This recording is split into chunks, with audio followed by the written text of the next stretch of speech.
into a Yules on Lina, I mean, you don't want an enemy team to have a Yules when you have an Axe. So you don't want to give heroes like that to the enemy. So I think that's a decent Lina then. Yeah, and anyway, Lina can get that Yules really fast. Yeah. Especially in the hands of, someone like Beaver. Yeah. I think, we're looking at maybe 10, 11 minute Yules scepters. Yeah. Maybe 13. Yeah, I think that's the normal time right Normal now. time, Yeah. but I'm saying. That's why I said mention players like Beaver. Yeah, I guess. Who knows, who knows? I mean, anything can happen, right? But anyway, The Queen of Queen Pain, of Pain. yeah. Yeah, Queen okay. of Pain taken out here. I think Queen of Pain, I think we might see a Razor pick. a Razor. Oh, Razor for the Lifestealer.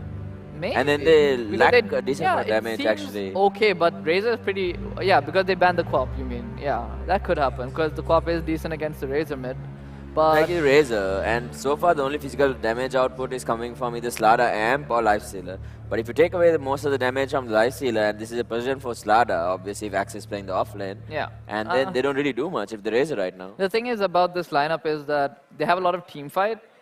So if I they, think with Sand King, Earthshaker, Golem, with Monkey King, there are so many early mobile heroes, and you have a lot of team fight potential. So with Razor, you can just run at them, but looks like they're going to go for the Viper. yeah, so the Viper pick is actually really interesting because they know the Lina's already banned out as well, so they can pick that against the Viper. And it's like maybe he's picking it another block pick sort of because maybe they want to pick the Viper, that's why they banned the Lina. That could have been a possibility as well. Yeah, but I don't. Because Viper second skill is pretty good against Monkey King. Monkey. Yeah. But I feel like with the setup that they have with Lich Gaze, Axe Core, Stardust Stun, they can easily deal with most of these heroes. So I think maybe they just need a little bit more physical damage in terms of appetite, to be honest. I mean, the Slardar amp is not the best against Monkey though, because of his ultimate. It just gives him so much armor that kind of cancels out, and then he's still kind of tanky, to be completely honest, in his that's ultimate. So this Viper, I like this Viper pick a lot. It adds a range hero to the mix as well. I mean, Monkey's basically a range hero. Yeah, the Monkey is basically like he has the same attack range as Luna. Empress Spirit being picked up here. I mean, that's a good hero.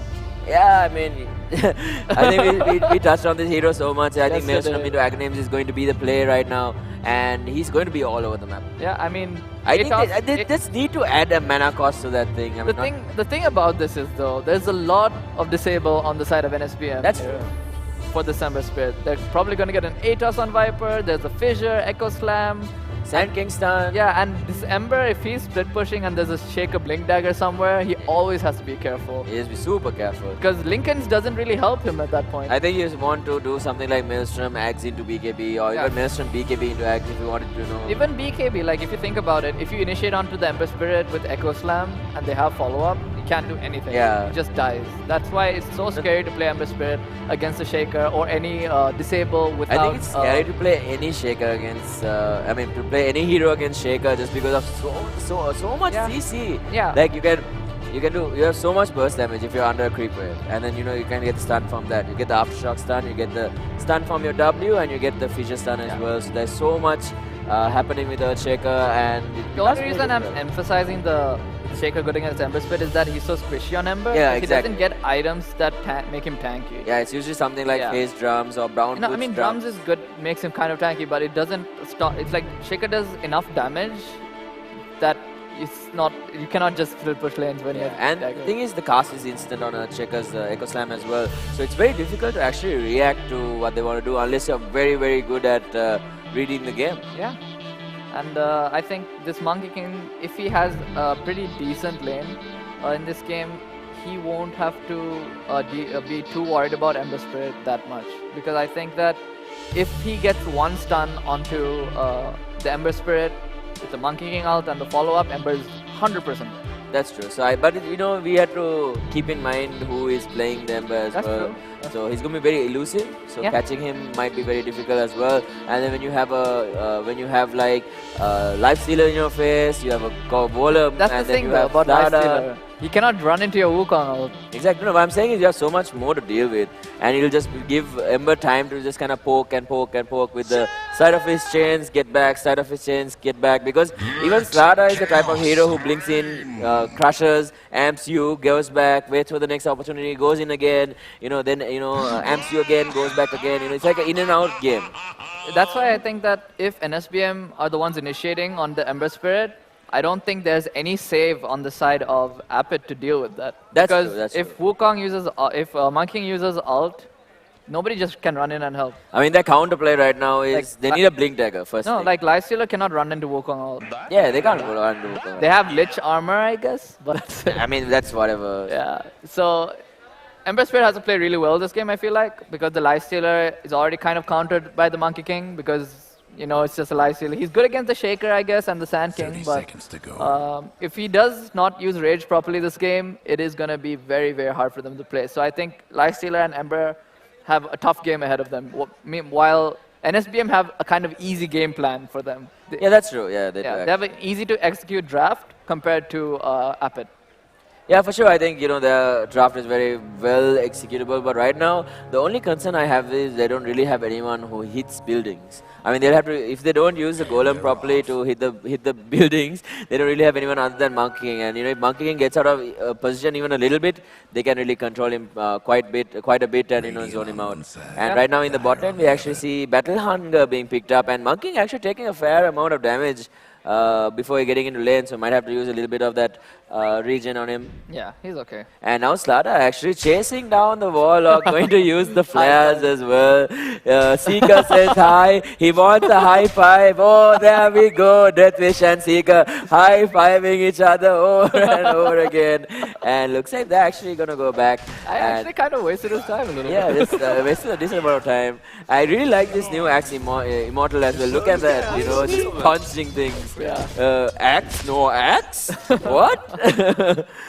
Yeah. So it looks like Seeker just needs a second to fix up their hotkeys and everything. So those are also very important, because certain skills can be used with quick cast, and certain things can be used without quick cast as well. So depending on the preference of the hero that you want to play. But in the mid lane right now, Ember Spirit actually has done quite a bit of damage to the Viper, dropping down to about half HP. Yeah. Obviously, we can't forget who's playing it. It's going to be Toad Boss on his Ember Spirit, and we have Beaver on the Viper. And right now, so this is really cool. So Deathwish is basically tripling the wave. So then it literally goes and crashes into their tower. And there's really nothing they can do to stop it because they don't have anyone with disables. Exactly. And if they rotate in the Earthshaker, then they're going to get pressured out in the top lane. So that is not something that they want to happen. So this is a very intelligent play coming, very intelligent and a high-level play. Yeah. And I don't think Monkey King can really tank up this wave. So they're not going to be able to do too much about it. Because even if he does, the Axe pressure as well, Axe can always pull the next creep wave, try to deny that EXP as well. So they need to stop that. While tanking 2 creep waves, I don't think so. Yeah, that's not going to happen. I think it's a good play coming out from Deathwish to pull the creep waves like because Axe can obviously, tank, get those creep waves super fast. And we can see the Axe trying to deal with this. I mean, they sort of, no, they did nothing, basically. No, they can't. Look at this wave. Triple wave. I mean, they use Fatal Bonds. The Fatal Bonds, the creeps are dead, so it's basically Fatal Bonds wasted for a little bit of damage, and Slada still has a decent amount of regen as well. Yeah. So, And look at how much EXP he missed. Yeah, he lost like like a lot 3 creeps of EXP. Yeah, what they can do, like maybe if they had level 3 on Monkey King, then they could have dived the tower with this creep wave, but right now it doesn't look like and they're trying to pull it, but it's not going to work. And Axe is going to be... If I was this Axe, I'd be very happy. Yeah, and I mean a little bit of misuse of Battle Hunger a little bit, but... It doesn't really matter, I think, because he has a quadruple wave coming in towards him. Oh, he gets all the rage creeps! That was a really good pull by really Seeker. Good Seeker play just showing us. Seeker's like, haha, high five me now. Yeah. But, five rage creeps are a lot of damage.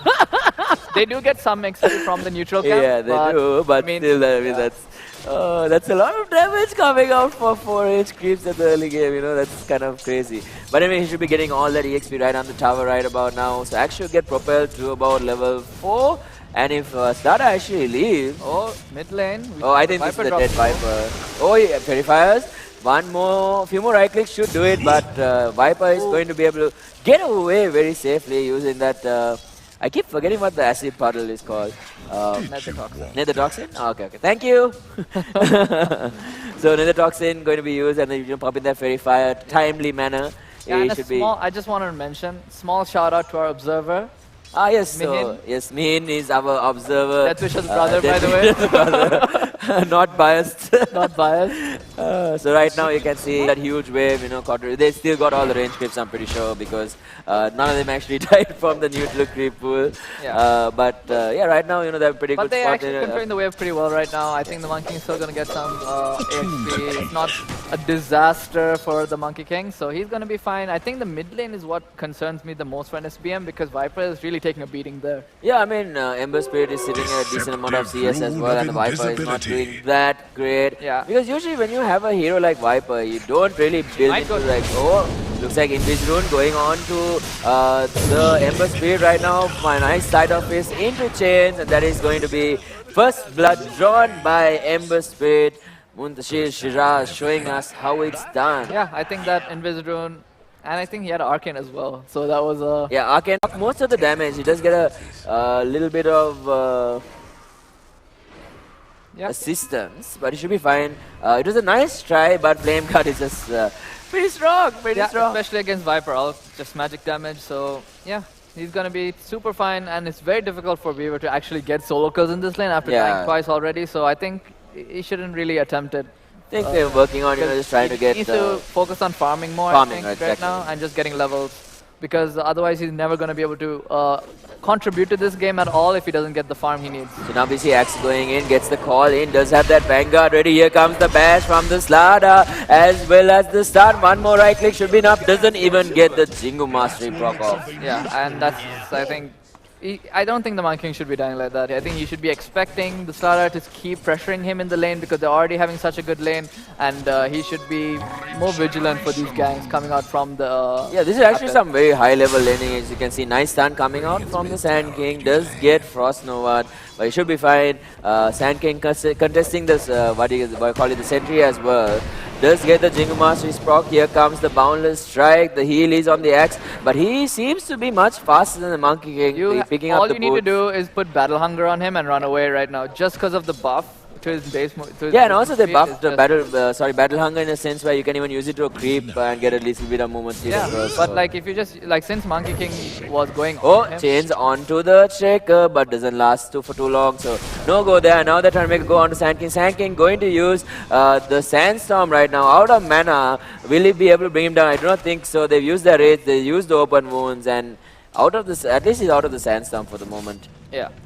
Now Ember Spirit is pushing in the mid lane. He actually starts going on to the Viper, uses chains and he has to immediately start running away. Viper beating onto the Ember Spirit right now, who has picked up a bottle as well as phase boost and a fatal bounce. Now onto 3, call coming in onto the Monkey King, gonna get the Boundless Strike off. The axe should go down here, yes he does. I don't think that which has enough damage to fight this, but here comes Mr. Ember Spirit. Salvos being used on the Monkey King, they're trying to go for the Warlock, but they do not want to commit. So that's a lot of time wasted on the Ember Spirit, where he could have been farming, but the Viper has been doing that all this time. Yeah. They do get the kill on the Axe, they don't lose their Monkey King, and a little bit of misplay coming out from Apit there, very unusual from them. I mean, they just stacked stuns there basically. He bashed and stunned, and he stunned at the same time Axe called. So then Monkey King got to get his Boundless Strike off, which was a little bit unfortunate because like I said, you need to call him during his Jingu procs without him using Boundless Strike. So if they coordinated a little bit better there, they would have probably killed the Monkey King. Oh, looks like a stun coming out onto the Lich here. They might actually be able to kill the Sand King. Does have open wounds available, does he? No, he does not have the mana for it, otherwise this guy would be dead. He's going to commit into it. Here comes the Viper, gets the Viper Strike off onto the Life Stealer, but Life Stealer should be able to walk away, but I don't think the Lich is going to be that... on the Viper, he might get the kill on the Lich here. Yeah, he should be able to get the easy Lich kill. Actually, no, he's actually faster. No, he had to pick up the bounty road. No, why? He was actually fine, he was faster than the Viper. I mean, it's not worth it at this point to get the bounty rune because the bounty rune is not, doesn't give that much gold. But, I mean, it's something at least. I mean, it's a support. He's obviously going to give his life up for a bounty rune. I mean, no, the bounty rune is not as valuable because he's giving a lot of XP to Viper, who was already beaten in the lane, and now he's back with those kills. He's got a lot of space since the Ember was rotating. So giving kills like that is probably not the best thing to do. Yeah, so that's something that maybe they want to take in consideration. But if he had actually just picked up the boundary rune and ran off, he would have been fine. But Yeah. because he hesitated and misclicked his pathing, there's a wee bit of pathing there, so he couldn't really do anything about that. But right now, Axe is. If I was Axe, I'd be very happy with the same Fatal Bonds coming out, so it should be a little bit of this amount of damage. Fissure comes out, and here Golem as well, but the Fatal Bonds not there to share the damage there. Boundless Strike, they were hitting the Axe. They used the Boundless Strike on the Slaughter. And now they're actually going to get away after committing so many skills. That was so greedy. Just focus on one target, I think. Yeah, they didn't get either of them in the end, and that was just total greed. I think he could have just gone on the Axe or just committed on the Slaughter. Like they had enough but more control to beat down. Golem for that they too. used Golem for it. They do have a cart. They could push the tower now. Viper's pushing mid as well, so they are getting a push going. But is that enough? Axe trying to go for a call here, does have Fatal Bonds on him, all 4 creeps actually have it. So he's taking a decent amount of damage even with this Vanguard. The Fatal Bonds doing so much work. I don't think he's getting that card last hit, to be honest. But either way, it looks like mid lane, Ember Spirit out of mana. The Viper might be able to fight him. Fissure comes out. Does he have enough mana on the Viper to fight him off? No, he does not. And looks like once again, these two are exchanging a lot of blows. I think Viper has come to the point where he's happy now. He's died a few times and he's come back as much as he could in the last few minutes, and it's. But the Ember Spirit needs to be careful, right? Even though he's been running around a lot. A lot. And I think he's been farming a lot less than he should be. So I think he should have at least one core item now by this point. But right now, because of all the running around, he's been trying to put pressure on the bot lane because that's where they actually get the Carl down onto the Monkey. He's going to go down, and once again, they don't have any abilities to work with. The Amplify coming out onto the Earthshaker. They are going to use that Enchant Totem. Is Deathwish going to commit into this? No, Sand King comes in, Burrow Strike. Epicenter as well. Gets it cancelled out. Is Nada going to make it out? Please tell me no. Okay, he actually goes in, and now that must be gets a chain onto Earthshaker. Should go down into the disengage. Viper comes in, Viper Strike onto the Axe here. I think the Axe might actually go down. Will he be able to commit onto the Axe kill? No. Nice Burrow Strike is there. M3 coming back in, chasing the wall, chasing Seeker right now. Does have enough mana for the Searing Chains as well. Doesn't have any more mana. He has to disengage, and now Lifestealer also comes in, but he's a bit too late to the party there, and it was a decent fight for both teams actually, 2 for 2. No, I think it's a better fight for NSBM there. No, they got the Monkey. Yeah, they did get the Monkey King.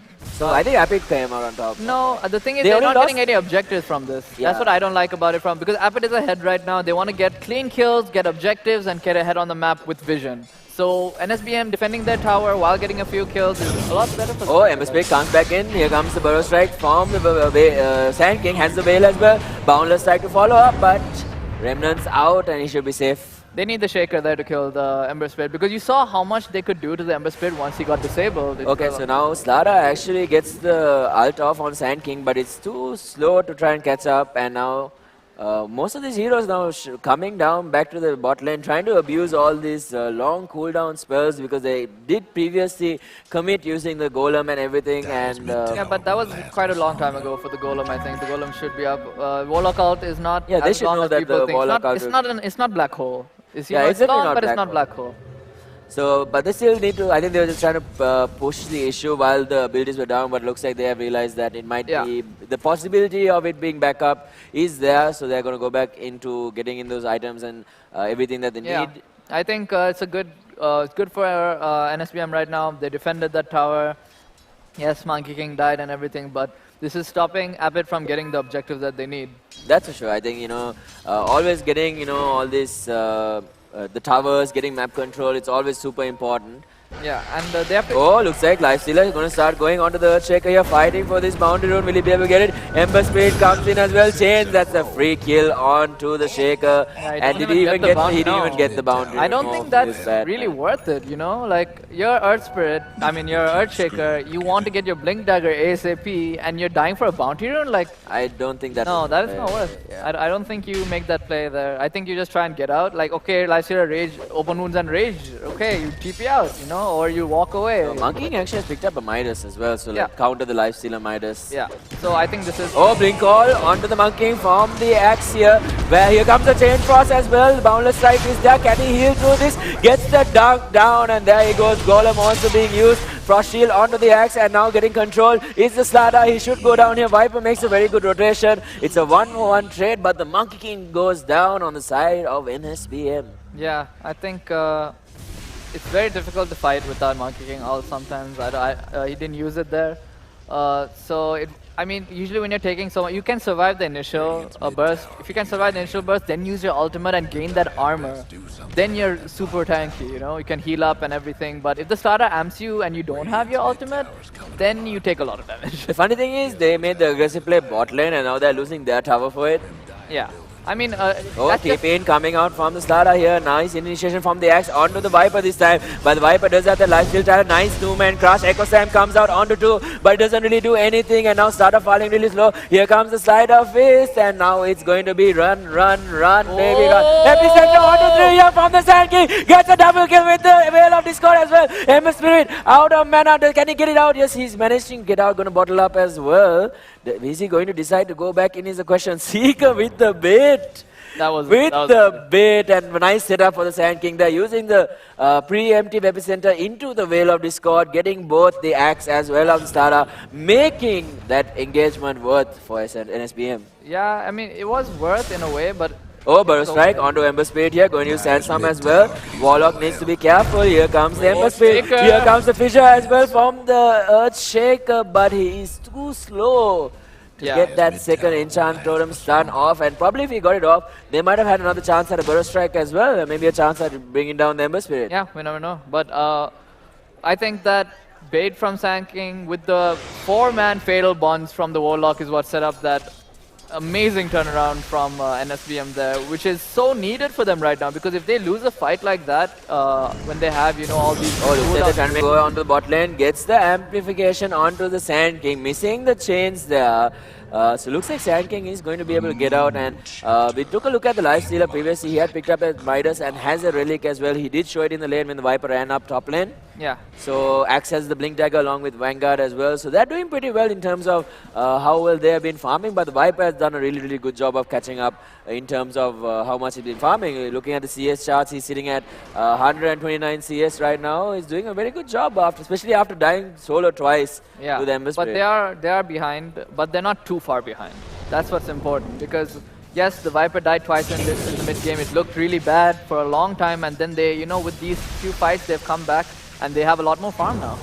So I think if they just maintain this a little more and just try and get this Monkey King up to speed, he has a Midas already too, so that's, you know, he can farm. He can get a big... If you were the Monkey King right here, what would be your go time to like run in and fight them as 5? I think you let them fight. Like, if you have all of your ultimates up with Shaker Blink, I think you're strong. But if you don't have Shaker Blink, I think you won't be able to burst down. Oh wait, he actually managed to get the jump off while the slide off is going. Ember showcased his Blink right here. He uses Blink here on the Earthshaker, but he does not have mana.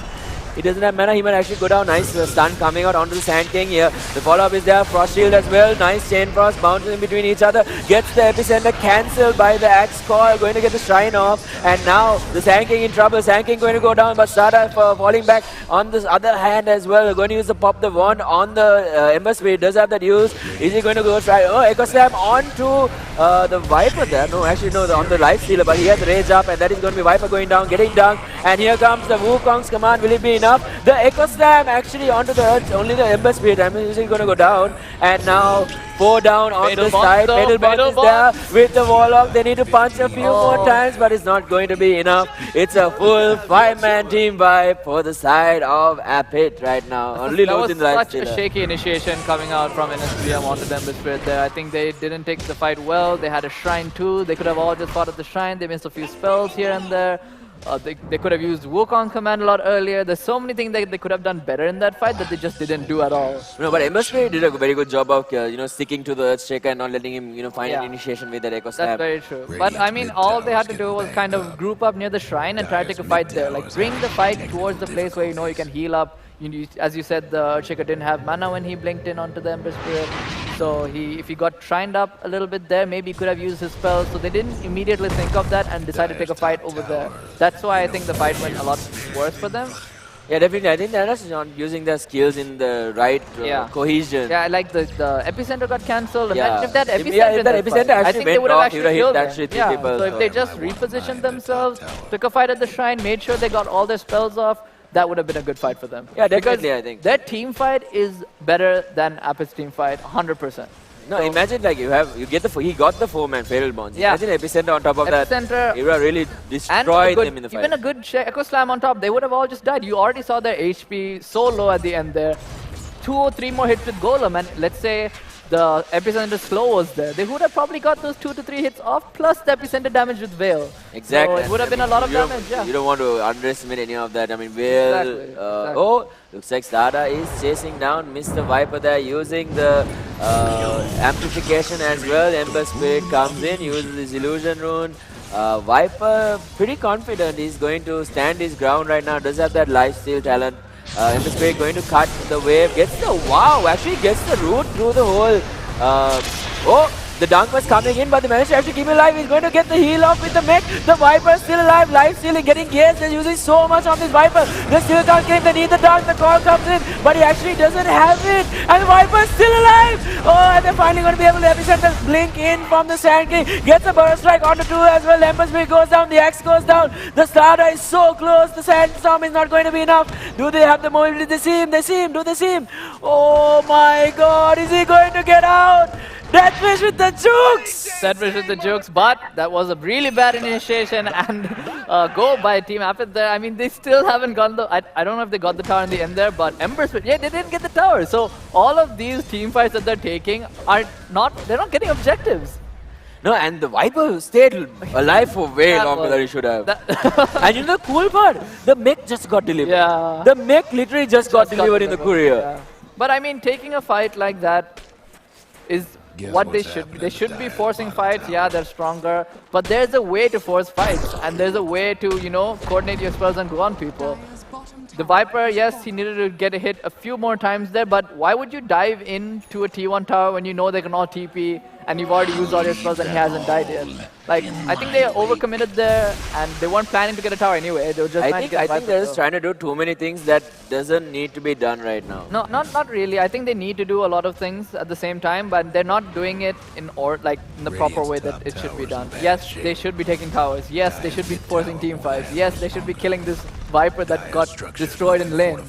But they're doing everything at once, and they're putting themselves in a bad position in most of these engagements, because they have to understand that the NSBM team fight comp is just better than theirs. Oh, third checker.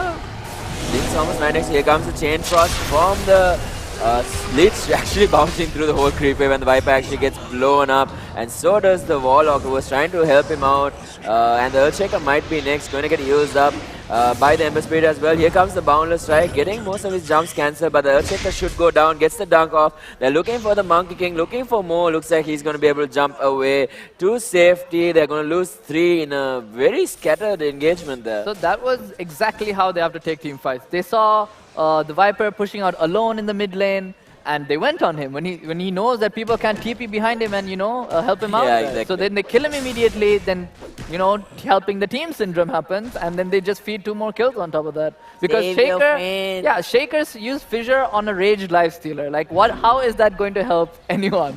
You just get out, you know? They kill the Viper, okay, fine. He died, right? He was out of position once. I That's mean, just okay. leave him. Yeah, like, don't get save your friends. Yeah, what you can do is you can realize that, okay, they're going on Viper, guys. So Viper, stay in a place where we can have access to you. So if they do go on you, we can immediately help you out. Yeah, because he's basically their frontline, right? He's the one who wants to absorb as many spells as possible, like he did in the last fight, because that really opened up the fight for the Monkey King and everyone else to cast their spells, gives Sand King time to react, uses Epicenter, blink in, decide which target he wants to go on, which one he wants to control. It gives you so much time to think, and when you don't have to think about 100 things at once, when you have a front line, it makes things way easier. Yeah, or someone initiating first and then a follow-up initiation also helps a lot. But I mean, if Apit keeps getting pickoffs like that, I think they can easily start getting objectives, because the Lifestealer is pretty farmed right now. He has a Midas Radiance, so they can easily get towers. So they should start getting objectives, map control, and keep doing this, killing people off when they're split pushing by themselves. Yeah, and I really like what NSBM is doing, even though, you know, they've had a difficult time in terms of the lanes in the mid lane and the bot lane. They have taken more objectives as of right now, and they're doing a really good job, even though they lost that mid tower pretty early, you know.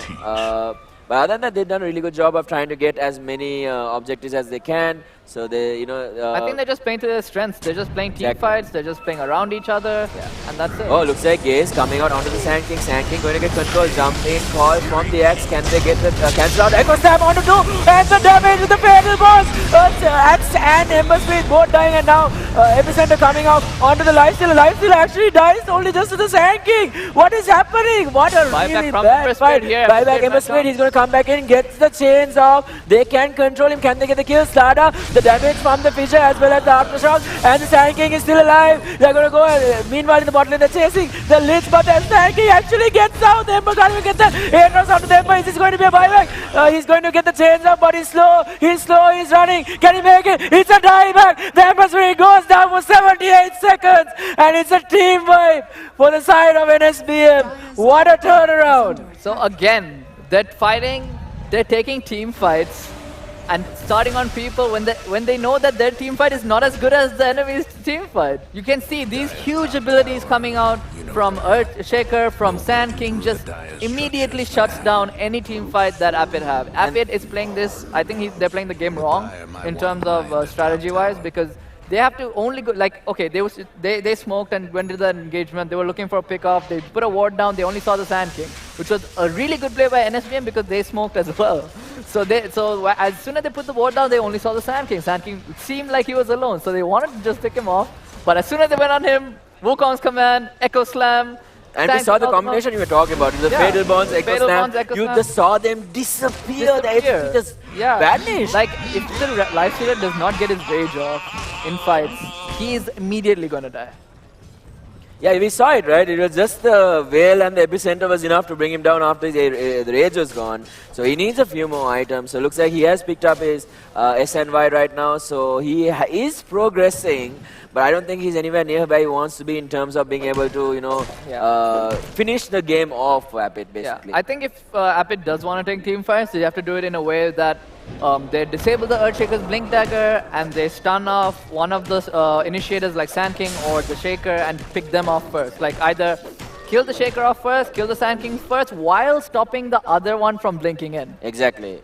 Because obviously Viper can come in, but he won't be able to do much. Warlock, yes, he can use Golem, but you can still get the kill on the Viper or the Shaker. But if the Shaker's free, he's going to probably Echo Slam. Or Sand King is free, he's going to get a double we saw it, right? In the last few fights, we saw Ember Spirit controlling the Earthshaker. Yeah. But in this one, he actually couldn't. And then he gets off this massive Echo Slam on both the Axe as well as the Ember Spirit. They get bursted down almost immediately. Epicenter was nicely used to solo kill the Lifestealer as well. And then just had to chase down the rest. And then the Ember Spirit, thinking that he could help his team out, you know, try to commit for the Sand King kill, buys back, comes back to his Remnant, and immediately dies again because of the Aetos and the control coming out from the side of NSBM. And suddenly the game is only a 1k net worth difference. Yeah, I mean, NSBM have been playing to their strengths. And I think, as I said, it's a very easy to execute draft for them. Even though they have these big abilities like Echo Slam, it's super simple. All they have to do is press their skills on the enemies and they die. But Apid have to play a lot of strategy Dota, and I think with the picks that they have, and it's a lot harder to play this sort of Dota if you haven't, you know, been together as a team for a long time. Yeah, that's for sure. But then, even then, they've actually been doing quite well in terms of coordination and what they want to do. I mean, it's not that they don't, it's just that they weren't expecting the rest of the team to be behind the Sand King in the top lane, right? Yeah. But I mean, yeah, you're not expecting that. But you should. But it's a T1 tower and they can TP there. Yeah, that's true. So that even if they weren't there, they can TP there too. So because they don't have super burst or anything, right? They have a Blink Call, okay. They have Lifestealer Rage, okay. They have Ember Spirit, okay. But that's not burst damage. They need like a finger or something to immediately, you're gonna just drop the HP so Axe can cull and immediately just take him out. Something like that, but they don't. -1. Exactly. So I would have been all for that play if they could do something like that. But they don't. They might trade towers actually, so it looks like they're pressuring T2 top and T2 bot at the same time on the side of Apid. So right now they're just going to chill. Looks like there isn't that much information on the map as well. Both teams trying to get as much map control as possible. But right now I feel like as an NSBM are feeling confident about Yeah, but the thing is about this draft is that if Ember Spirit gets a BKB or if Axe gets a BKB and Slaughter gets a BKB, the whole game changes. That's true, but I think startup BKB will take a while. I think Ember and the Axe really need that BKB. Yeah, if they get BKBs, then suddenly NSBM's team fight is kind of lackluster. Yeah, because as long as they remove the fatal bonds, they're fine. Yeah, because in all these engagements, you've noticed that Appet has been initiating onto NSBM. And when I said at the start of the game, I said NSBM has to probably initiate onto Appet to get the fight done. And that's because I was thinking, if they have BKBs, then NSBM's fight's not that good. So if they try to take the same sort of fights when Appet has BKBs, it's not going to work for NSBM anymore. That's true. And right now, but then, you know, it's a trade. So looks like they did manage to get that T2 top and the T2 bot as well. So it was the exchange that happened. And right now, Ember Spirit revealing himself in the mid lane onto the Viper there. So they do see the Lich as well. So Viper being that frontliner, Blink, stun coming out onto the Warlock. They're going to use that Aghanim's Golem and Ekasam as well, connecting only onto the Sara. Sara going to come. Here comes the Epicenter. Huge Epicenter onto 2, and this might be a very good fight. Buyback coming out from Sara. Life Sealer actually gets control taken down. BKB by Axe, but Axe is really low. He should be running here, and the Earthshaker is chasing him. Does he have any more disables? The Axe should be able to blink out a little bit. He does manage to do it. He's going to use the Shrine, and now Monkey jumping in onto the Sara. The Bishop block not really working. Nice blink stun coming out from the Sand King. And here comes the Jingu Mastery. The stun coming out from the Sara. But he should go down. He goes down. He's dead for 71 seconds. And once again, horrible initiation coming out from Appet and NSBM punishing them. I mean, they had the right idea. They had the right idea. They tried to go on both the initiators there, but that did not look good. I mean, they keep grouping up, and I mean, they did have the BKB on the Axe, but the Axe couldn't really get into the fight as well. It's just so hard to watch this. And now suddenly NSBM actually knocking on high ground here. Yeah, and I think it's going to be really difficult for them to defend this with just Ember Spirit, Axe, and Lich. Maybe Ember Spirit. Ember Spirit is pretty good at buybacks. I mean, sorry, at high ground and stuff. But he is pushing the bot lane, as you can see, and he is. I think this is the best play he can make right now. Yeah, I think he's doing a lot of damage to that T3 bot, but I don't think he will be able to take it. The cart is doing a lot of damage, but I think he's gonna have to get back pretty soon. Yeah, I think someone should actually get sent back and try to just hold it without even giving up the T3. Yeah, I don't think the T3 will go down. They're not worried about that too much. Yeah. The Ember Spirit, yeah. Successfully, they do manage to get the melee racks in the mid lane, so NSBM are going to be super happy at the way the pace of the game is going. Yeah, that is very true. And let's say, with the racks down, can NSBM really push the advantage a lot? Because they saw the Axe BKB right now, so they have to be a little bit worried about how they try to take these fights.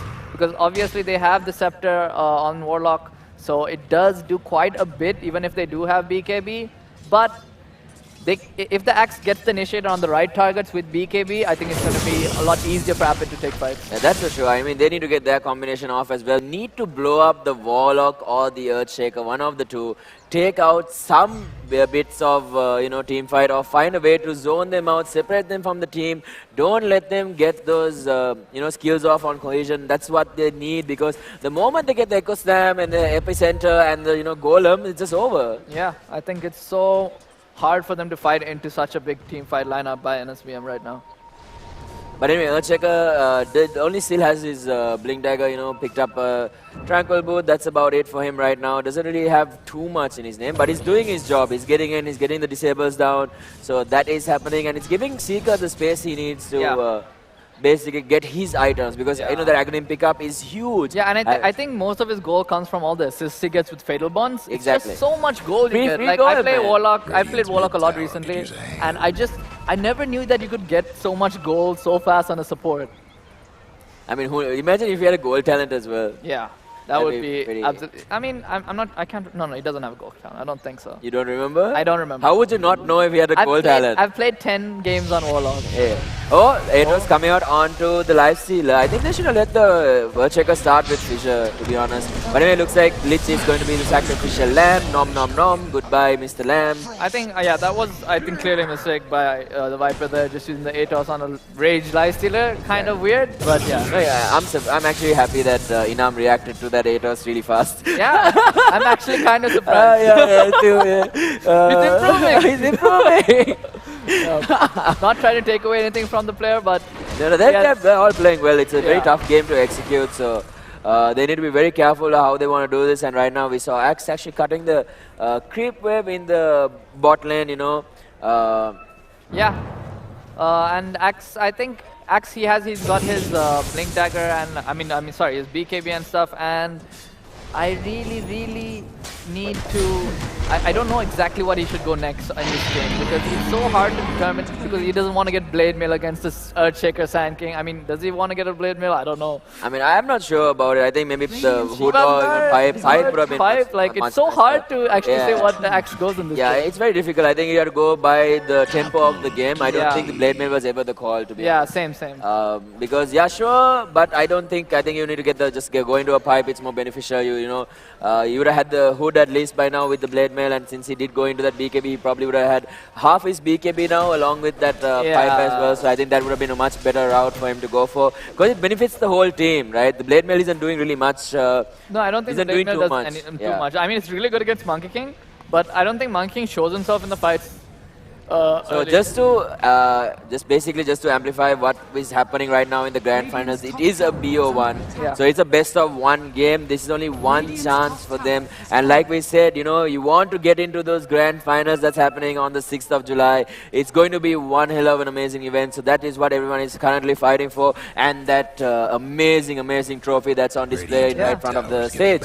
So everything matters right now for them to do whatever they can. And so anyway, Lightstick are taking a little bit of a ride, but they do manage to get a T2. Roshan was secured by the side of NSPM, but they have lanes pushing in, which they need to be very careful about, but doesn't look like they're actually losing a lot here. I don't think this is the play for them. They need to send people back, push out the lanes, and then find different opportunity to go high ground. Because right now they are willing to trade. The fact that NSBM is playing like this is fine, just because they know that if they try to split push, they're going to get picked up. Oh, Boundless Strike actually does not connect onto the Lifestealer. They might want to chase and try to catch someone, but doesn't look like they will be able to. No, I think NSBM is playing as well as they can right now because they really can't take fights by themselves. They really need to take team fights, so split pushing is not really an option because they have an Ember Spirit who can just jump on you from who knows where, and it's very difficult for them to play the way you want, like you're talking about right now, because they have to like 5-man push and try to force fights on NSBM, which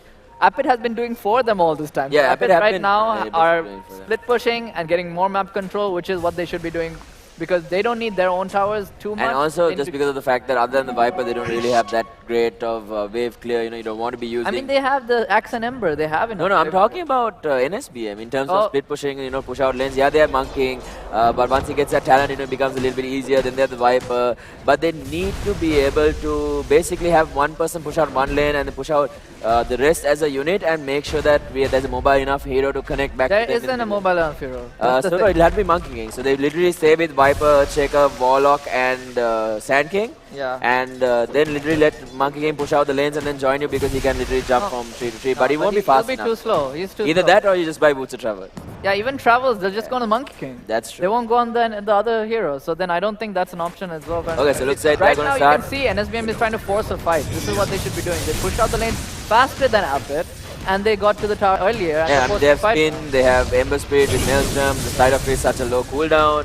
Aegis on Monkey King. Yeah, so they have a lot of decent high ground defense as well. I mean, you can see the ice armor, the heal from the Warlock as well. This tower should 100% go down. He actually missed the chains. They wanted to side of his chains, but not working out. Battle Hunger also coming out now on the Monkey King, but it's just healing through everything. Yeah. They might actually get a free set of racks here. They might commit onto the Monkey King very soon. Here we go. The Blink's done and the Greaves going to be used, and Monkey King still only, focusing on the racks. He's getting very low. I don't think he should give up the Aegis for free. He should just back up a little bit. He's actually going to get committed on, and there he goes down.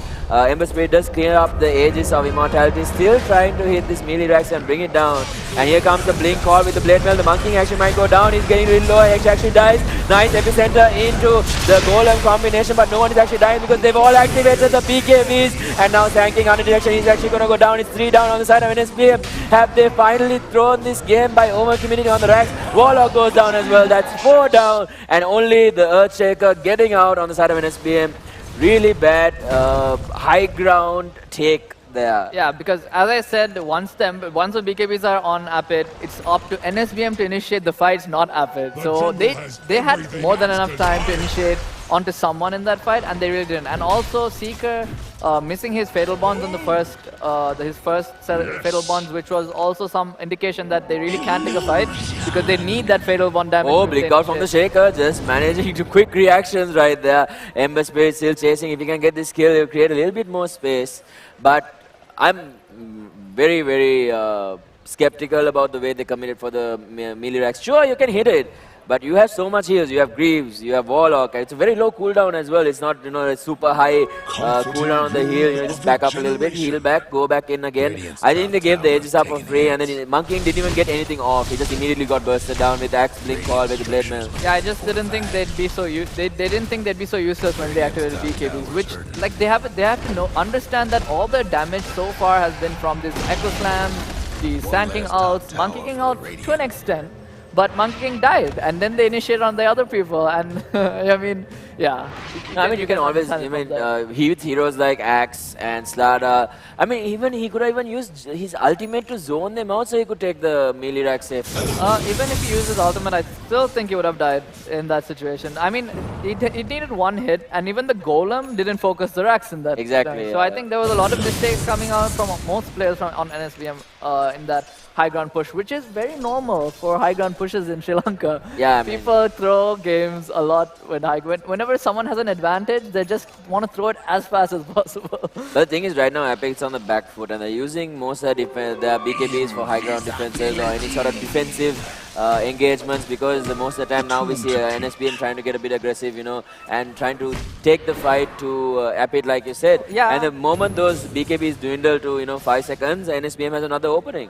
They do, but the thing is that NSBM cannot suffer losses like that because their heroes do damage to an extent. It's all magic damage. So Epicenter does some damage, Echo Slam does some damage, Golems are pretty good throughout the game, sure. I mean, but they all don't have this time, scaling damage. Yeah, no, all this time they've been, just how could I say this? They've basically been like instant gratification monkeys. They've been, the moment the fatal ball goes down, the golem goes down, they just throw everything out. Now they're a bit of a patient game. Wait out for the beat. Or they have to start initiating themselves. Yeah. So once again, now Monkey working on the racks. Will he be able to get it at least this time? Going to use the Monkey ulti, but the blink call, the Monkey ulti still goes down and he's going to get culled down. They don't even get BKB used by the Viper. Double golems onto 3, but they still don't have it. Here comes the epicenter. Will it be enough to save anyone? It does a decent amount of damage. Slada actually falling very, very low. Viper, meanwhile, fighting against all 3 heroes, not dying, fighting, trying to get the leads, keep on life stealing. They do finally manage to get the racks, but once again a really bad fight, and Earthshaker and Sanking was in the fight, but the Earthshaker was still pushing out bot lane, dealing with the split push coming in from the rest of the heroes. I think that's a bad go again from NSVM.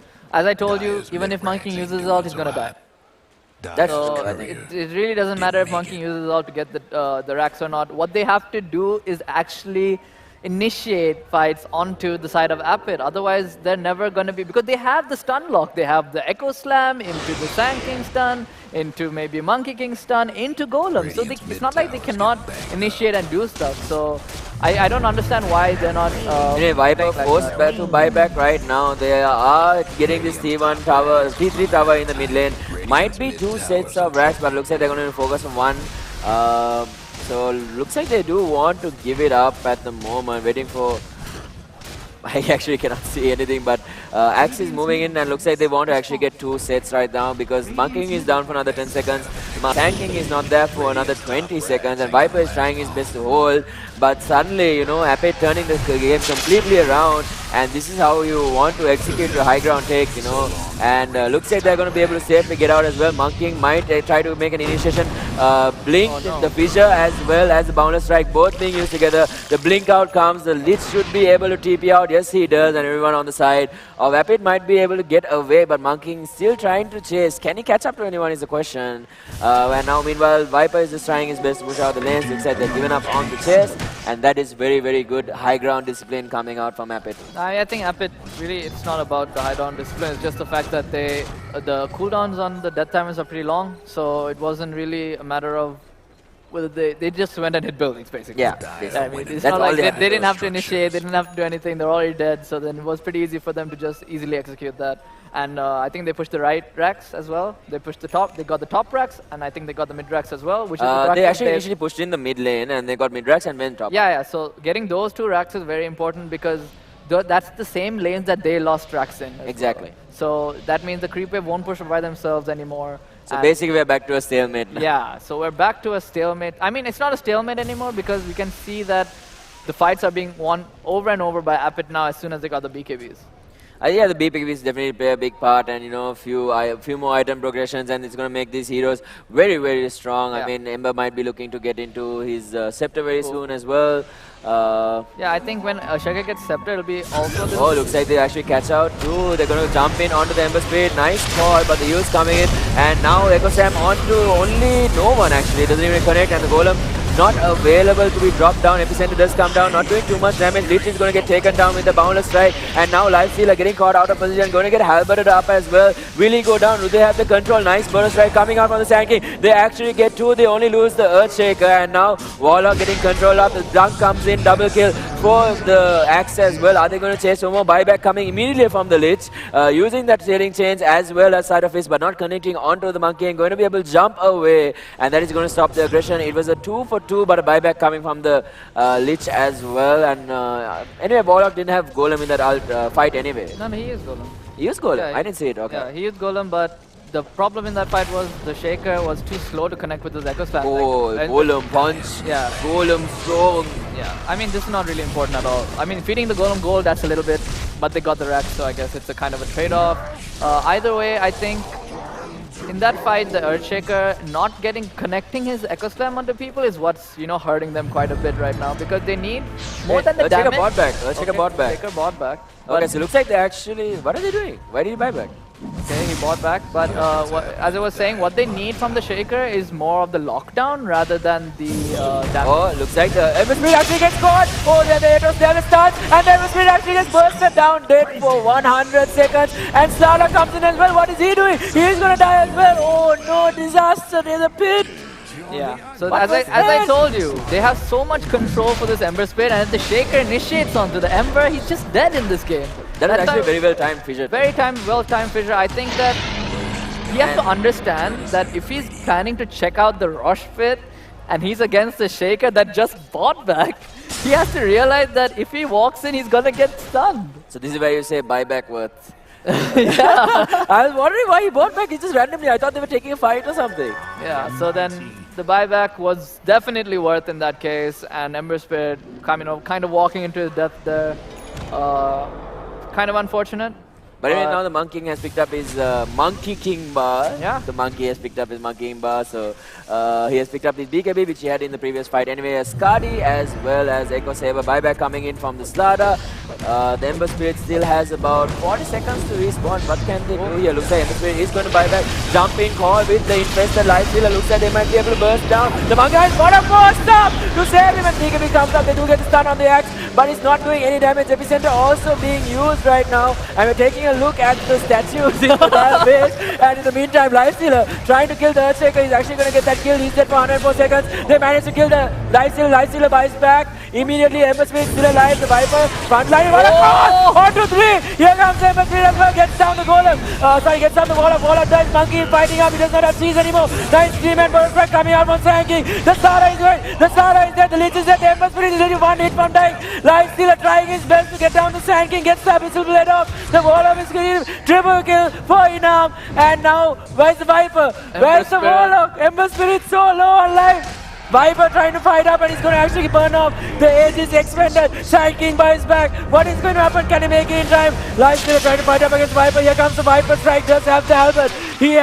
He gets called up. He gets control. The blade mail is out. He's still live stealing. He's standing. He's fighting. Here comes the Warlock. What to do? What is he going to do?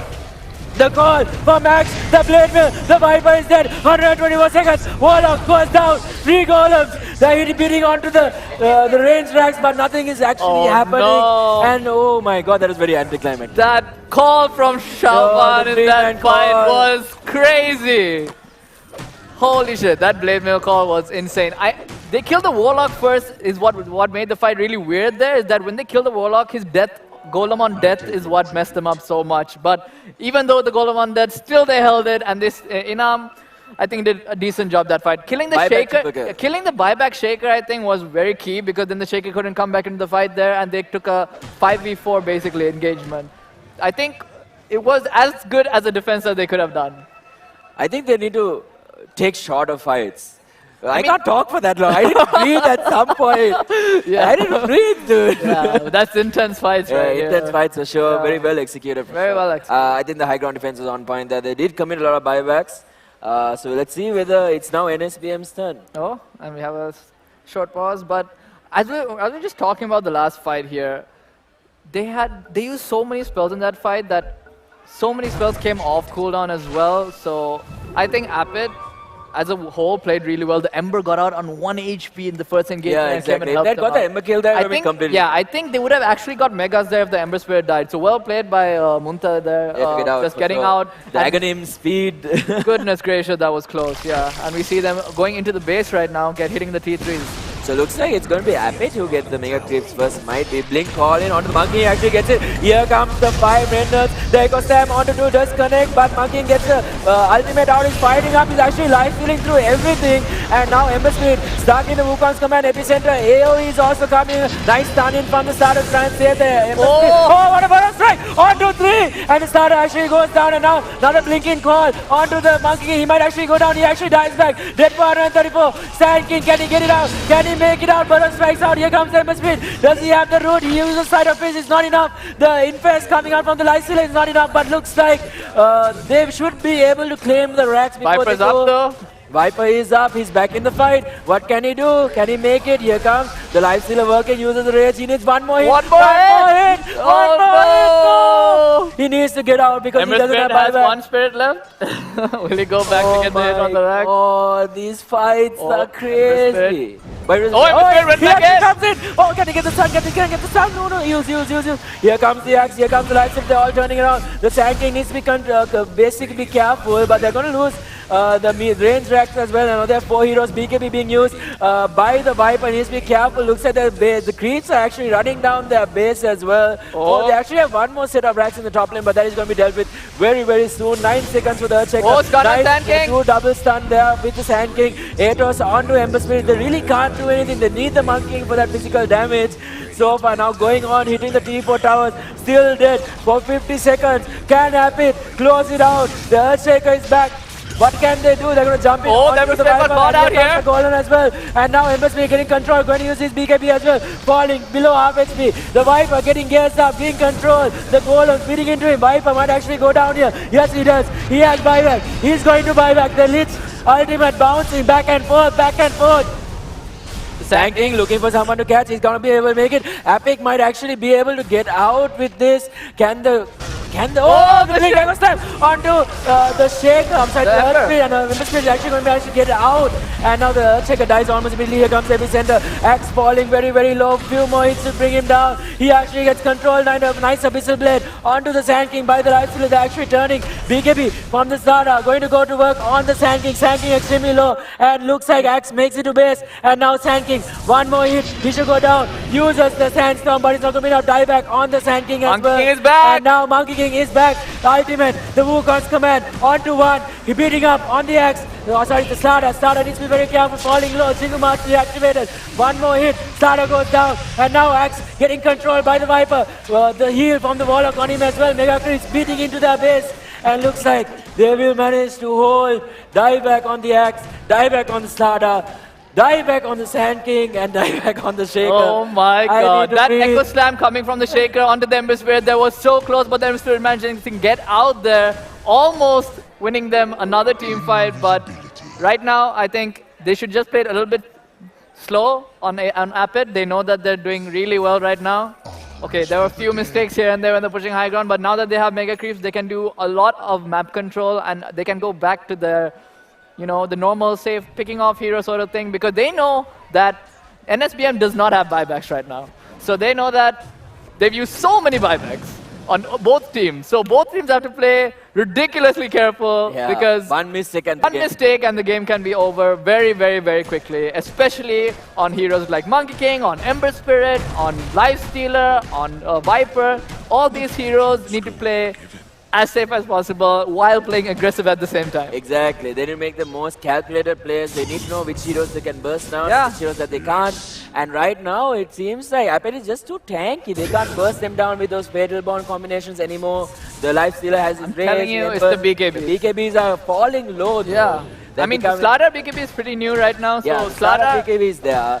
But if they can bring down the Axe and the Ember Spirit properly, they have a very good chance of winning this game. But other than that, it's going to be difficult for NSPM because in terms of raw damage output and control, so far Apit is using their skills much better. Yeah, I think, I mean, there was, the one fight in the bot lane at the Rax where Ember Spirit used the 5 Remnants to try and go kill the Monkey King who already used BKB, which did not work out too well for him. He had to get out. He did get out in the end, but, there are both teams, trying their best but not playing perfectly. I just think that if they played slow on Apit right now, they have the game right now, because the only way they can actually super lose this game is by, taking a 5v5 engagement when their BKBs are down or something, because I think what NSBM need right now is like a double Warlock ult. Or I think if they get a double Warlock ult, I think then the next Roshan might drop it. There's a chance because it's either the Aghanim Scepter or the Refresher Orb. So, but it's going to be super difficult for them to get the Roshan since they have Mega Creeps now. But they do have heroes like Sand King, heroes like Viper, and Monkey King to defend these lanes pretty easily. So they don't really have a problem with the Mega Creeps by themselves. And if this Warlock can, get what he needs in these fights, it's going to be super, super, super I like effective. This play from Seeker. But talking about the Apit right now, they have to play this game pretty nice because pretty well, because their towers and their 2 racks are down 2, so it's not like the mid and the mid creeps and the offlane creeps are not strong, so they can kind of push lanes as well pretty easily, the mega creep lanes. So that's true, especially with the Viper, Yeah, and he's very tanky. And once he hits that level 25, I wonder what he has taken in terms of talent. Yeah. Because if he had taken the silence talent, it would have been very, very beneficial for them because they can silence the Ember Spirit after the BKB, the Axe, the Lifestealer, and he has the Atos, and they have so much control that they can use the silence for. I hope he didn't pull a Abdul and go for the other talent. Oh, pull an Abdul? Yeah, I mean, what was that game? 2 hours? Was that a 2-hour game, Abdul? I did it for fun. Yeah, sure. If the game was going to end, and I thought, it's 120 damage. It's like a lot of damage, and I just took the talent, and then I regretted it. Yes. Oh, Blinks None onto the checker. Here comes the dust as well. Now Starla getting caught out. Can they burst him down before Wukong's command also being dropped just for safety and immediate buyback coming out from Slada. Wukong's command was used though. Yeah, so it's very big ultimate. So they need to be careful, and creeps are running and funneling into their base. So someone is going to have to run and deal with that as well. Yeah. They might actually have to give it up. I think they really have to just give it up right now because they have to take a 5v5 fight, and it's so difficult to fight at RS right now when they have mega creeps anyway. So, and Wukong's command on top of that. So I think actually Deathwish just going in like that without using the BKB is pretty good because he forced out Wukong out there. That's true, yeah. He knew he had buyback and he was just like, yeah, I'm going to go kill myself, force a few BKBs, maybe the Wukong command, let's see if we can take a fight when I buy back. If we can, we'll just take Roshan. So really nice play coming there from Deathwish just to, strategy-wise. Yeah, definitely. I think because they know they have the buybacks. Yeah. They can definitely abuse that because they know the side of NSPM doesn't really have any buybacks or anything. Well, like I mean, it's been a while. It's been a while. Yeah, so then they might have buybacks right now. We'll have to see during the fights. And it looks like they did take Roshan. Roshan is going to be on Lifestealer right now. So let's see how this fight's going to go. This is going to be the fight. I think it's going to be the final fight. Yes. Yeah. It could possibly be the final fight, unless I mean, they're mega creep. Yeah, I mean, if NSP managed to hold, I think they could, walk down too. Run down and maybe try to do something. We'll see. I think Axa and Ember Spirits should have their buybacks up. We'll see who has their buybacks in a few moments now. Because one thing, it's really hard for Apid to just go high ground because they know that NSBM is pretty strong. They know even though Monkey King uses ult, his ultimate has not that long of a cooldown either. It's about a minute. Maybe yeah, it's a little bit more than a minute. I think it's 80 seconds or something. So since they took Roshan, they know that he probably has it back. Yeah. Yeah. So there's so many things that they need to be a little bit careful about when they're pushing high ground because one mistake and they could easily lose the game. That's for sure. And let's see. So far it looks like NSPM are doing a very good job of holding down these mega creeps for sure. I mean, the Fatal Boss definitely comes in handy. You don't need to buy Battle Fury or anything like that. On Troll or anything like that. You don't need to buy Battle Fury on Troll. But so far the action has actually died down quite a bit once. After that last fight, because like you said, both teams, they don't want to lose. They want to play it extremely carefully. Yeah. They don't want to, give up anything that they don't need to. Yeah. They did manage to get a very good play. Got the buyback off the Slada, which is a very small victory in the end, but it's still something that contributes. I think it just helped them get Roshan, so that's in itself like 2 lives, a buyback for the lifestealer, right? The thing is, on the side of Apid, most of their heroes, they have a really good way of getting back into fights. It looks like they might decide to fight here. The Ember Spirit is hitting on the T4 tower right now. Oh, actually misses the chains once again, and now it's going to be Viper trying his best to defend up against Mega Creeps. The throne is exposed. We're very close, and now Atos being used. A little bit of right place coming out on the axe. Viper also going to use the Greaves, and now suddenly all the creeps are flooding in. They're waiting for the opportunity. Going to get controlled up on the Monkey. They need to do something. Look at their base. Oh, and they're jumping on the Viper of the quadruple remnant, and he's going to die 125 seconds on the sideline. They actually get a jump onto the Warlock. The Warlock just managed to get away, and now they're focusing on the racks. The initial golem comes up. There goes that. But the game is over. Apid takes the throw, and the game is over. We have Artura 2 winners. Oh my god, that game. I mean, I think NSBM made a really big mistake. They're not forcing a fight there. They really needed to take a fight there. They couldn't just let the creeps come into the base like that. They needed to go for something to happen because the base was I mean, the Warlock got the treasure orb. It's like, oh my god. I mean, they could have done so much there, I feel like. Why are you afraid of the BKBs? You have double golem. Yeah. Then you just start the fight. They needed to start the fight. Oh no. And try and get an easy pick off before that fight started. Obviously, they would have had BKBs at that point. They could have bursted someone for sure. Double, I mean, Echo Sam into double golem. You start with double golem because or start with Echo Sam. They won't be able to BKB. Exactly. Or start with Echo. Do something. There's so many options. Choose one target and do it. But in the end, that was an amazing game by both teams. What a game. One hell of a game. It was so back and forth. It was Apid at the start, then NSPM, then Apid, then Apid, then Apid, then NSPM, then NSPM, and then back to Apid, then back to NSPM, the high ground defenses. But overall, I think Apid just managed to just play the late game much better. They played the game so well. They played it slow. They waited till the cards came in, and they played that game so well. Like, they finally figured out the formula after trying and trying. They realized that I love the timing of the push. They waited till the cards came, And they know that they can't really kill the cards really easily, and then they pushed with that and just hit the throne. And they knew that, yeah, they can't really do anything, but I mean, they could have initiated. They could have Yeah. done something. Something, yeah, but they could have done. yeah, and in But the anyway, end, I think Terra should be waiting with the two captains. I'm pretty sure he's very excited to see what they thought about the game, what they think they did well, what they think they did Yeah. wrong. But anyway, we're going to hand it over to him. So, Terra, over to you.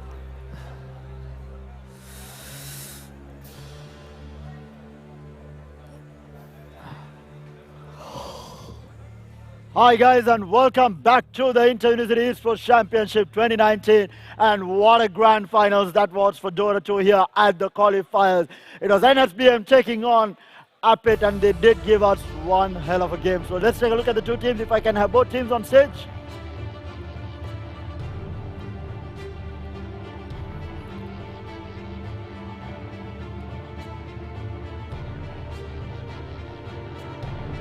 Guys, can you have a round of applause for the two teams, NSBM and Apit, for Dota 2?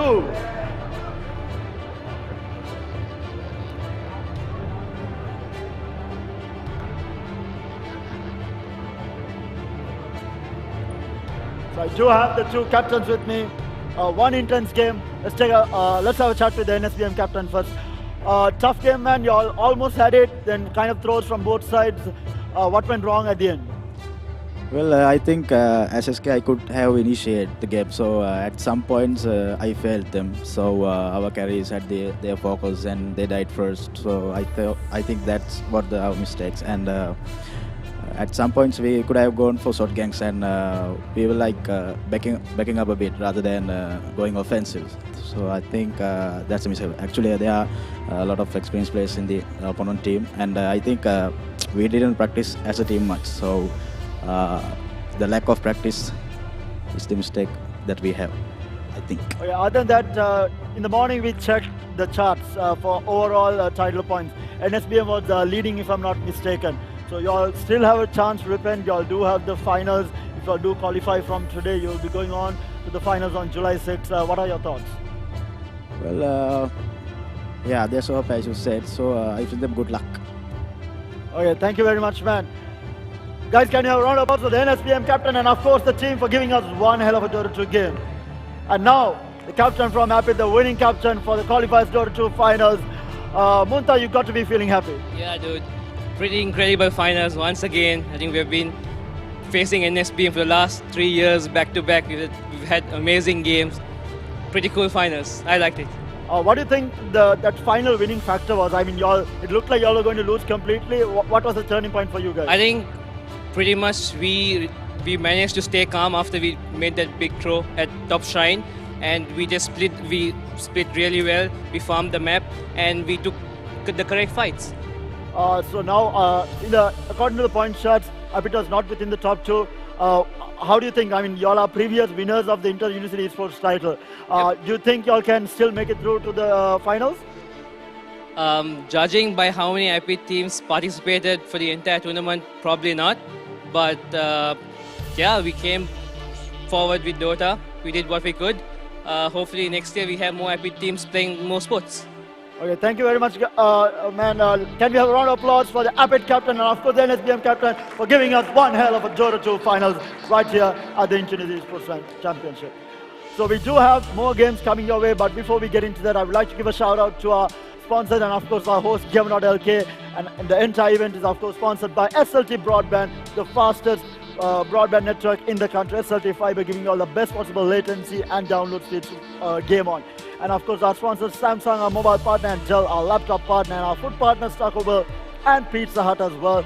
Premier digital banking partner, and of course Red Bull, keeping us energized within the 2 days, and of course they'll be there for the finals as well. So we did have a lot of partners coming on board to make sure that this event is a success. Like I said, we do have a lot more gaming coming your way, but we will be taking a small lunch break. We will be right back within 1 hour's time, so do stay tuned in. We'll be having more and more finals coming your way. We are League of Legends, we are Call of Duty, a lot more action-packed gaming coming your way right here at the Inter-University Esports Championship 2019.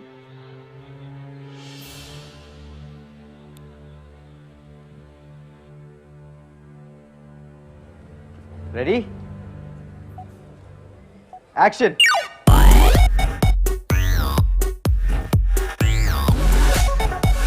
coolest new action phones from Galaxy A. Ready? Action!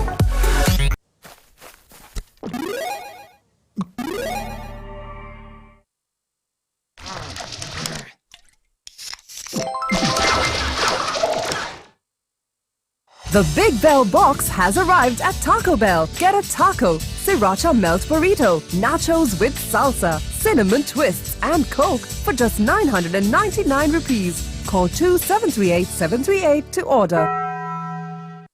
Visa makes Wednesdays taco-rific at Taco Bell. Buy one, get one free every Wednesday till 3rd July when you pay with your Visa debit or credit card. Call 2738-738 to order.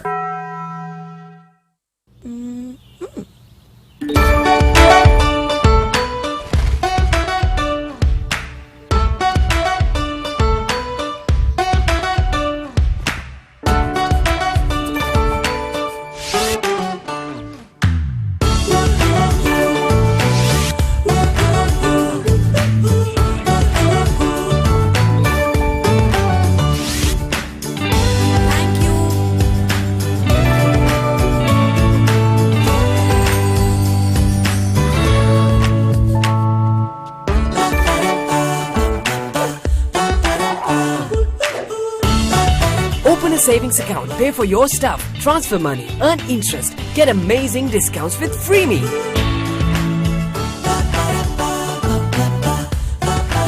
Freeme, the future of banking, powered by Nations Trust Bank. Get on board.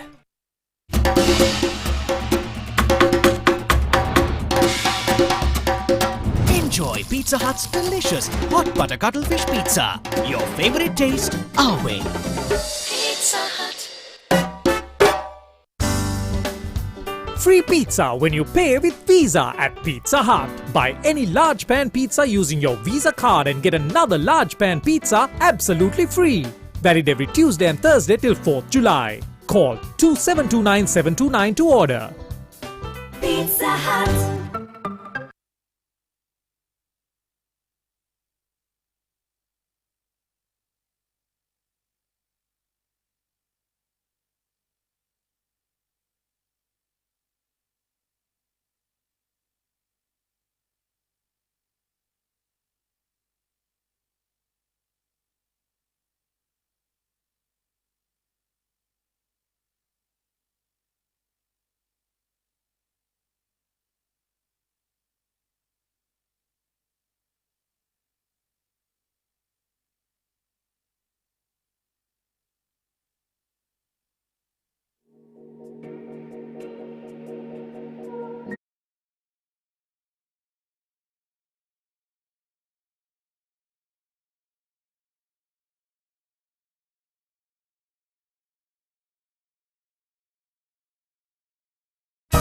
Visa makes Wednesdays taco-rific at Taco Bell. Buy one, get one free every Wednesday till 3rd July when you pay with your Visa debit or credit card. Call 2738-738 to order.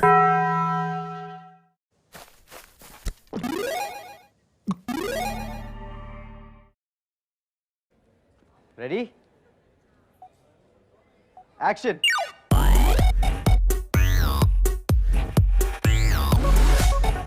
The coolest new action phones from Galaxy A. Ready? Action!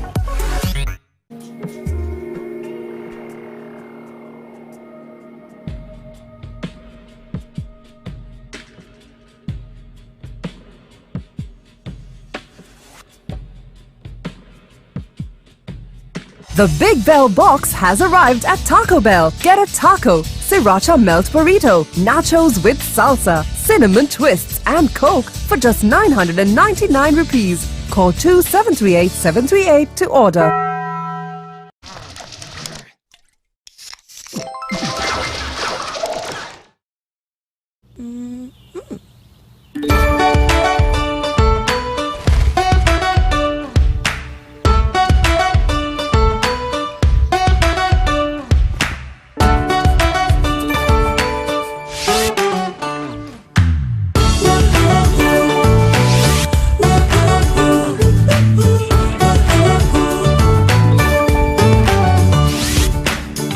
Thank you.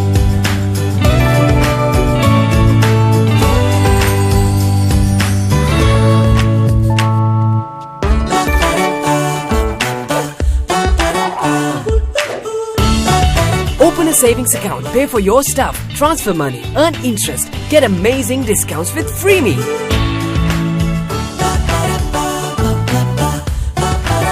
Freeme, the future of banking, powered by Nations Trust Bank.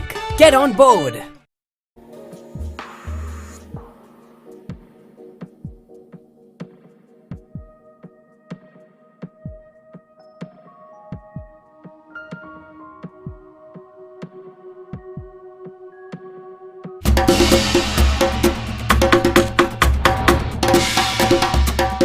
Enjoy Pizza Hut's delicious hot butter cuttlefish pizza. Your favorite taste, our way.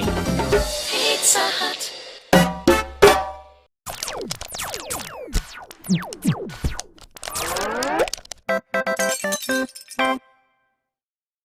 The Big Bell box has arrived at Taco Bell. Get a taco, sriracha melt burrito, nachos with salsa, cinnamon twists, and Coke for just 999 rupees. Call 2738 to order.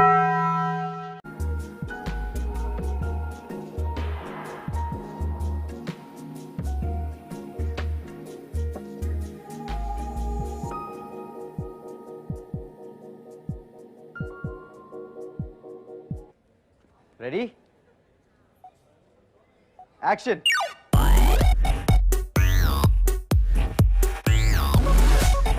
The coolest new action phones from Galaxy A. Ready? Action. Visa makes Wednesdays taco-rific at Taco Bell. Buy one, get one free every Wednesday till 3rd July when you pay with your Visa debit or credit card. Call 2738 to order.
Open a savings account, pay for your stuff, transfer money, earn interest, get amazing discounts with Freeme.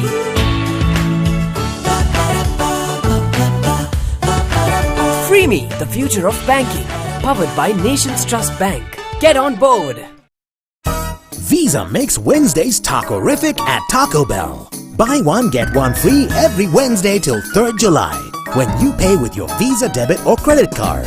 Call 2738 to order.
Visa makes Wednesdays taco-rific at Taco Bell. Buy one, get one free every Wednesday till 3rd July when you pay with your Visa debit or credit card. Call 2738-738 to order.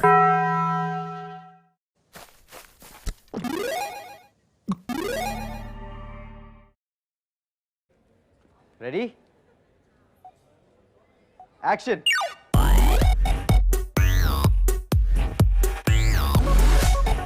The coolest new action phones from Galaxy A. Ready? Action!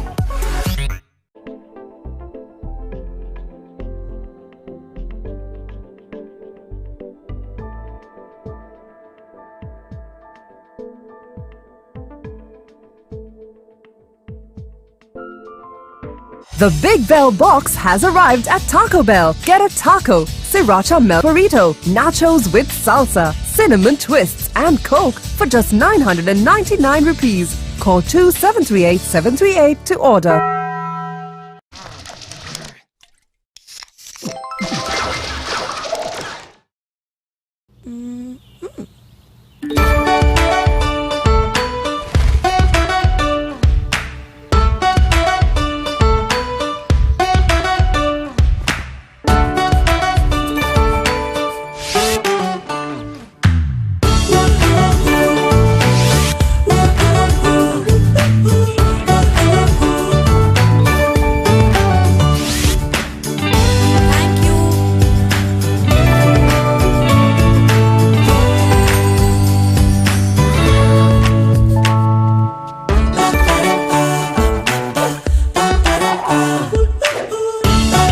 Open a savings account, pay for your stuff, transfer money, earn interest, get amazing discounts with Freeme.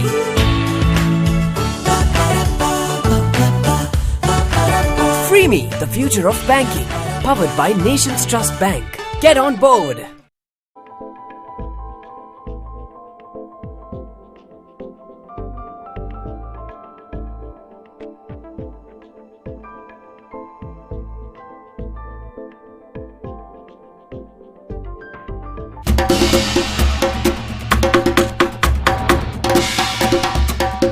Enjoy Pizza Hut's delicious hot butter cuttlefish pizza. Your favorite taste, our way.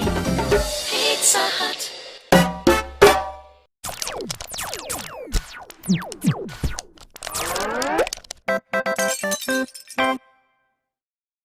The Big Bell box has arrived at Taco Bell. Get a taco, sriracha melt burrito, nachos with salsa, cinnamon twists and Coke for just 999 rupees. Call 2738-738 to order.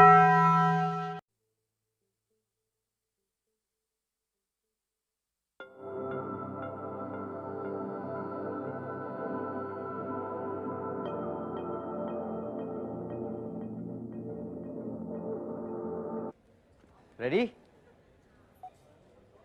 Action!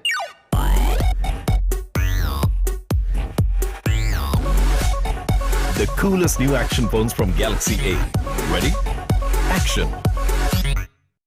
Visa makes Wednesdays taco-rific at Taco Bell. Buy one, get one free every Wednesday till 3rd July when you pay with your Visa debit or credit card. Call 2738-738 to order.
Open a savings account, pay for your stuff, transfer money, earn interest, get amazing discounts with Freeme.